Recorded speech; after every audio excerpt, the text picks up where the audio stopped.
Hello, everyone, and welcome back to the Scots on the Run podcast, where we take a behind-the-scenes look at what's happening in the Gordon College cross-country and track and field programs. In this episode, we're recapping the Scot Trot. We're having that World Champions debate that I've been wanting to have for the last couple of weeks, and we're also talking to Ethan Mignard, the assistant mid-distance coach, volunteer coach? Volunteer for track and assistant. field? I jump how high coach tells me to jump. Sounds good.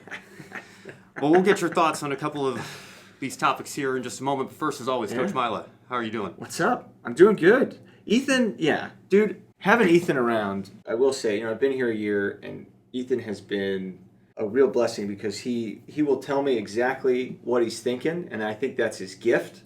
And I also think it's just helpful to go back and forth with somebody like that who I know is going to give me, some good, honest feedback. And so, right now he's coaching our mid-distance athletes that are focused on, like the 400, 800, and track and field. Last year he coached hurdlers. He comes with a lot of experience, and I think that's why he's great to have around because even though, that's his official title, he definitely impacts the program in a broader way than just the event group that he coaches. How much did you want me to Venmo you for saying all that? Yeah. Oh. That's right. Yeah. No, it's cash only there. Sure. Straight cash. No electronic. Yeah, go ahead. Well, let's talk about the Scot Trot very briefly here. I believe the first year that the team has actually been involved with setting the event up and helping to run it. I had a great time running it myself. I did much better than I was anticipating I'd do. I was just hoping to break 24. I thought if I broke 23, it would be a fantastic day, and I went out and broke 22. So that's right, man. Couldn't be happier with how things went from my perspective. But Coach, what stood out to you from the day? No, well, dude, first off, you were definitely somebody that stood out to me, obviously. So this is our first time taking over the Scot Trot. We changed our entire cross-country schedule around so that we could be a part of homecoming. Years past, we've typically gone somewhere to compete. So this year, it was really nice just to be a part of the homecoming festivities. I think a lot of our alum like seeing our athletes around, and it's good for our athletes to be in contact and to have that touch point with former athletes who have been a part of the program. And I think that's our ultimate vision in taking this over, right? Is that as athletes graduate, that they can anticipate coming back. A lot of other sports have an alumni game. My hope is that even our sprinters and such, that they can come back and run a 5K on homecoming weekend, and that can be, like I said, just their touch point with the program. So we changed the course up a little bit, kind of displayed our woods, how beautiful our woods are, and came down kind of the main, I don't know what you call it, just the main sidewalk of campus. So we really liked the course. I thought a lot of people were happy with it. And then I do have to give a shout out to my wife, who had a baby 4 months ago and ran the whole thing, pushing our two 20-month-old twins in a double stroller. She was just hoping not to get dead last, and that she achieved that, but she also broke 40 minutes. I don't know what expectations she necessarily had for herself, but just the fact that she finished, I know she was really proud of that. So my wife is a rock star, and she absolutely crushed it. So, No doubt. And I believe you were hoping to run it, but you were participating in the Scotty Bowl the night before. How are you doing, first of all? I guess we should get that out of the way with your injury there. Pretty good. Thanks for asking. Broke my collarbone in the Scotty Bowl. Broke my collarbone winning the Scotty Bowl the night before the Scot Trot, so unfortunately was unable to run. I was really looking forward to it. But there'll always be next year, and I got to watch everybody else compete, so it was a good time. All right, well, let's move on here. This is the discussion that I've been wanting to have with you and get your perspective on it since Noah Lyles made these comments. Noah Lyles, the United States track and field star, and as a track and field coach, I'd love to get your perspective here. He recently said this, and this is a direct quote in full context. The thing that hurts me the most is that I have to watch the NBA Finals, and they have world champion on their head. World champion of what? The United States? Don't get me wrong, I love the U.S. at times, but that ain't the world. That is not the world. We are the world. We have almost every country out here fighting, thriving, putting on their flag to show that they are represented. There ain't no flags in the NBA. Yeah. So what do you say to those comments from Noah Lyles? Well, and my initial thought on all this has been, this was probably since Usain Bolt, it was probably the first time that I've seen guys like Stephen A. Smith, Greenberg, or whatever, I forget, I think it's Mike Greenberg over at ESPN. Like, this was something that was a topic of conversation for a few days in the news cycle, in the sports news cycle. And frankly, for the sport of track and field, that's where I got excited about it, is that people started to care and discuss the difference between track and field and some of the more popular sports in America, right?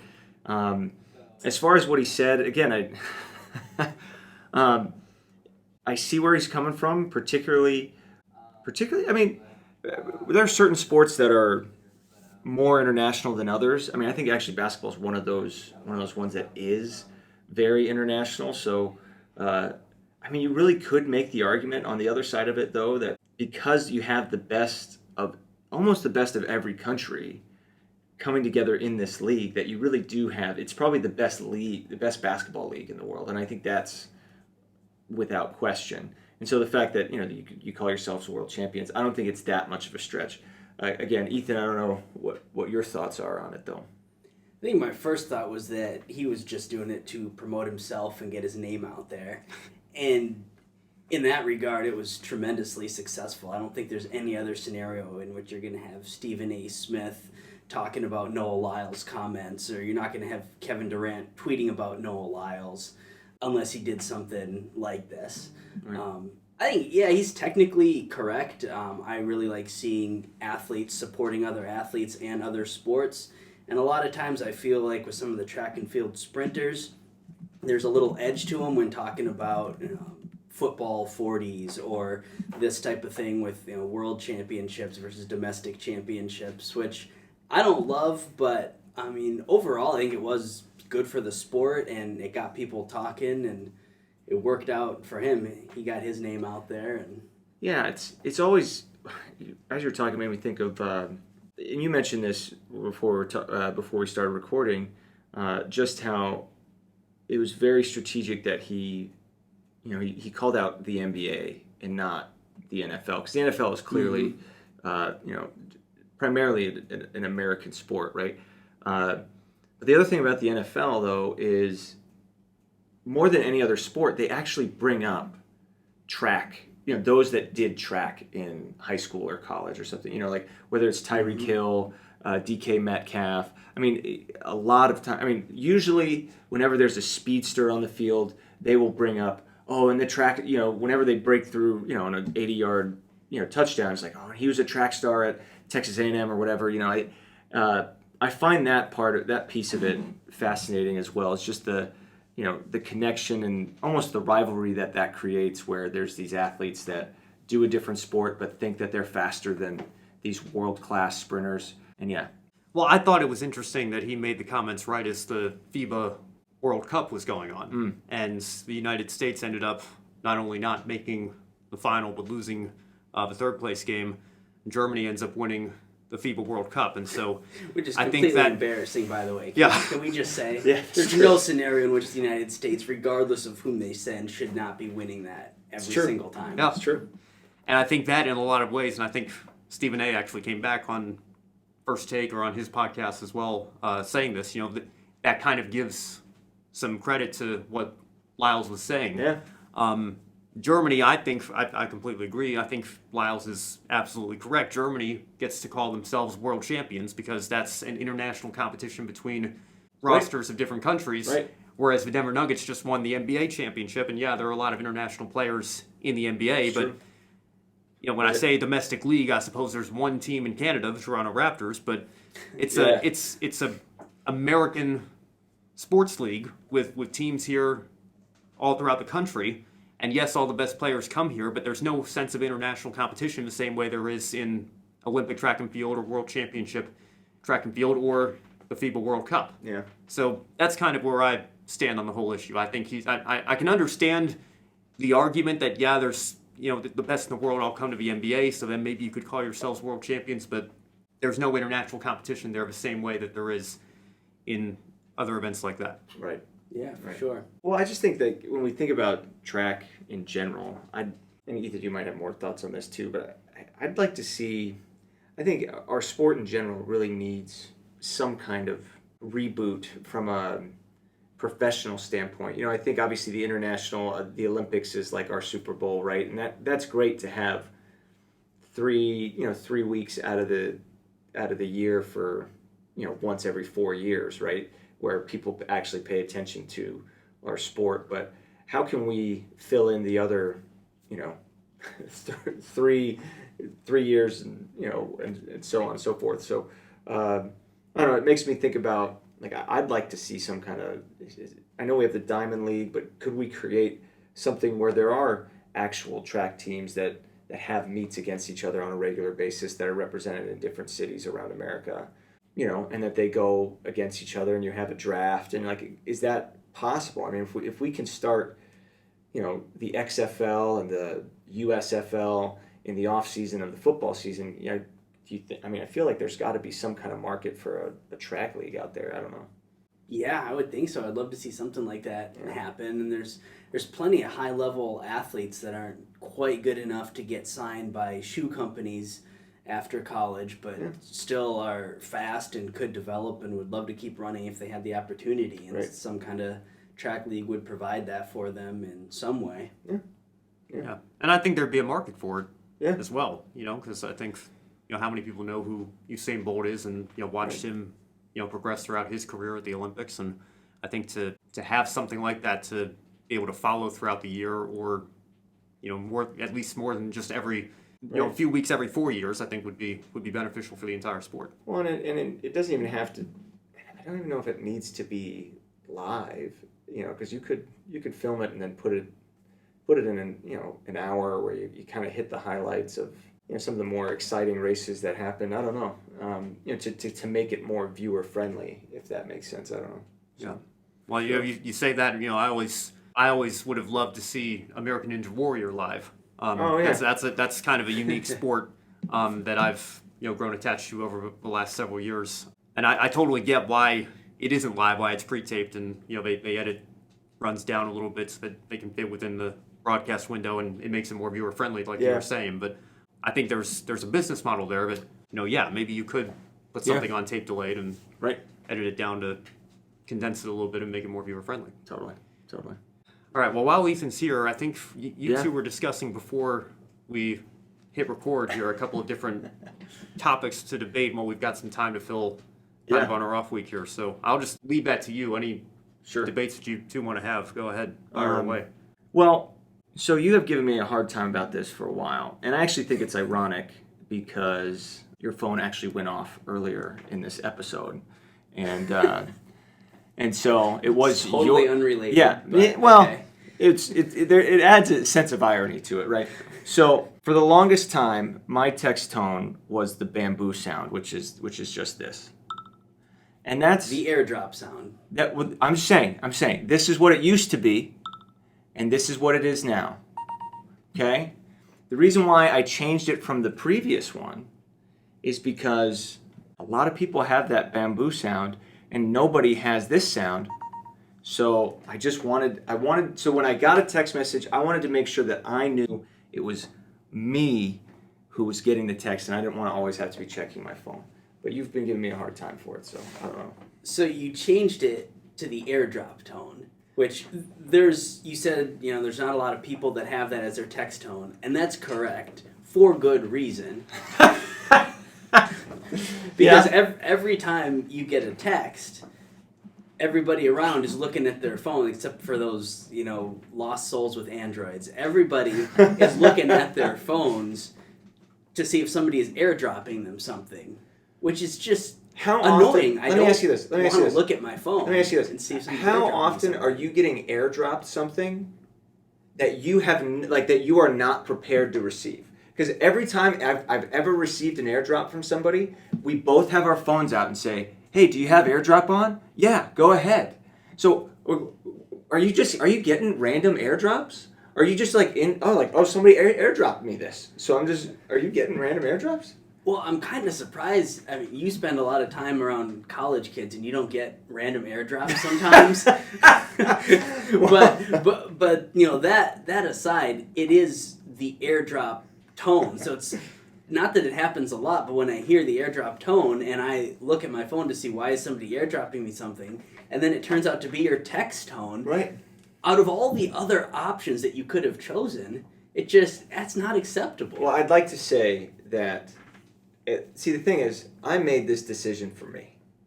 Okay? So if it bothers you or the people around me think that they got an airdrop, you know what? That's on them. That's not on me.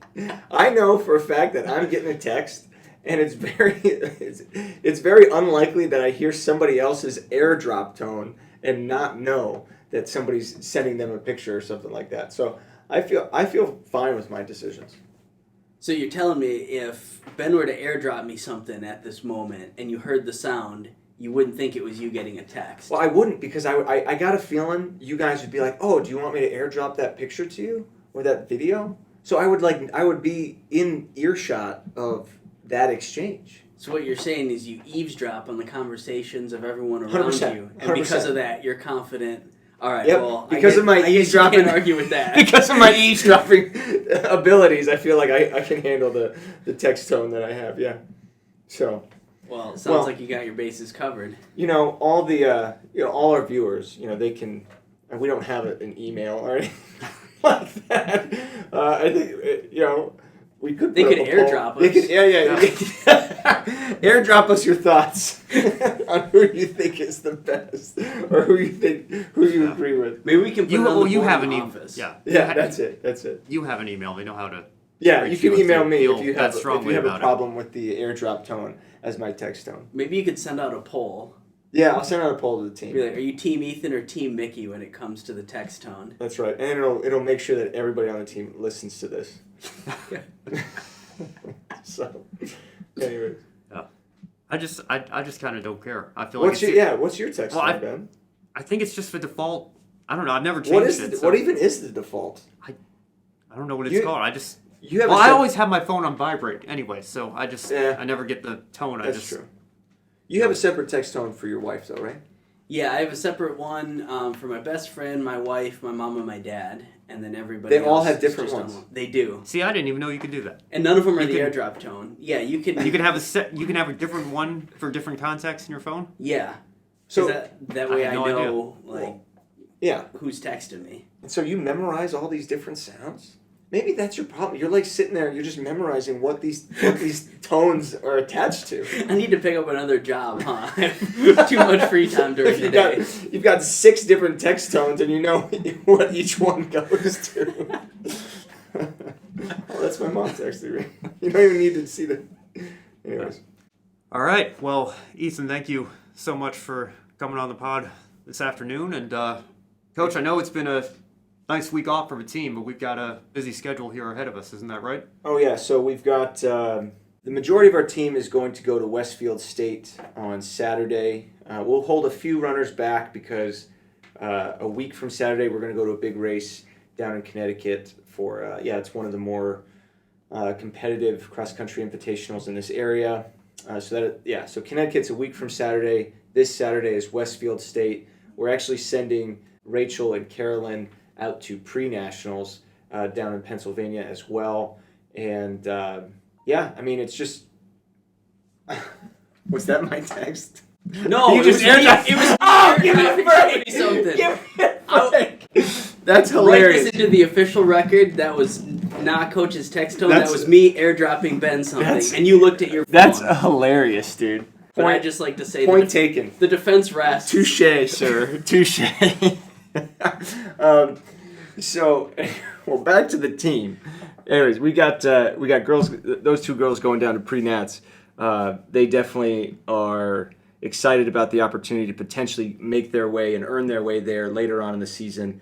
And so, obviously, we think that they can be one of the top runners in the country in Division III, and we want to make sure that they're prepared to do that later on this season. And that's, taking a trip down there is kind of a small sacrifice to make sure that they do that. So. I've got a feeling this is going to be the most challenging episode to edit Yeah, yet with I bet. everything we've talked about here over the last 10 minutes. But thank you all so much for listening, as always, and we will see you in next week's episode. Thanks, Ben.